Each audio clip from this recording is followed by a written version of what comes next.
Carl Jung's idea of the collective unconscious is that part of the psyche which can be distinguished from what is called the personal unconscious. Now, the personal unconscious is the unconscious experience of your individual experience. So, for example, say as a kid you had a traumatic experience. You may have repressed those memories in your personal unconscious. The key thing here is your personal unconscious is unique to your experience. So everyone has a different set of experiences and thus different contents in their own personal unconscious.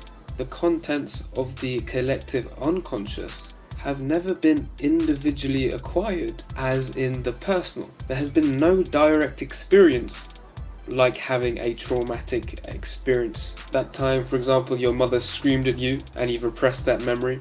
The contents of the collective unconscious is acquired by the evolution of the human psyche of millions of years. In other words, the collective unconscious is filled with contents that have been inherited. So we can say that the personal unconscious exists of complexes.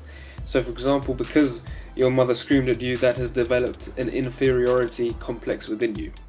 The collective unconscious is made up not of complexes, but of what is called archetypes. Now, archetypes are central to the concept of the collective unconscious. Archetypes are motifs, images or symbols that are present in all humans everywhere. An archetype is a pre-existent form of meaning that has been inherited from humans. Okay, we're doing well. So we know that the personal unconscious is different and personal, and the collective unconscious consists of archetypes that are in all humans and that are impersonal. So let's use an example of an archetype to demonstrate the point of the collective unconscious. Okay, so consider this painting by Leonardo da Vinci. We can see here that there are two mother figures and then a child. This is a motif of the dual mother.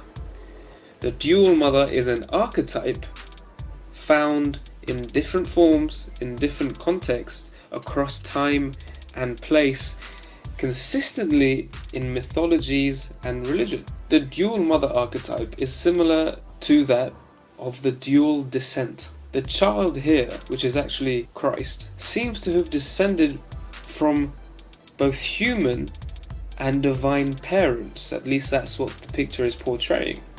So Saint Anne represents the divine and the Virgin Mary represents the human. Now the key thing here is to note that this archetype is not just chance. It's not just coincidence that Da Vinci has done that.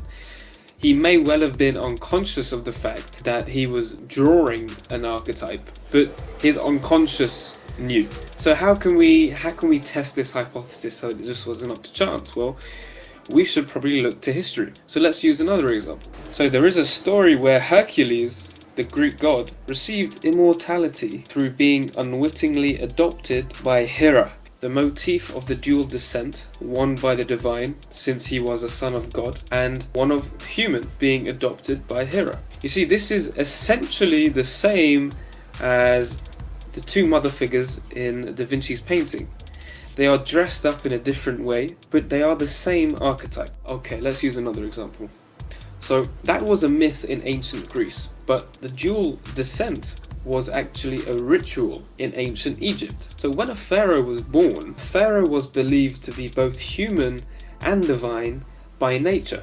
In the birth chambers of the pharaoh, depicted on the walls, are images of the second divine birth of the pharaoh. Pharaoh is twice born. Again, the idea of the dual descent. Okay, let's use another example. Christian babies are literally born, so they literally come out of the womb, and then they are baptized, born again. And that comes from when Christ was baptized in the Jordan River. It was seen as a regeneration from the water and the Spirit. He was born again. And another example today is that some of us, thanks to this archetype of the dual descent, have a human mother and are then allocated a divine godfather or godmother. Why?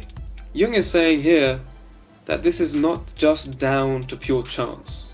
This example of the godparents is not saying that parents everywhere understand on a conscious level the archetypes that are at play. It is very likely they do not, but they do understand it on an unconscious level.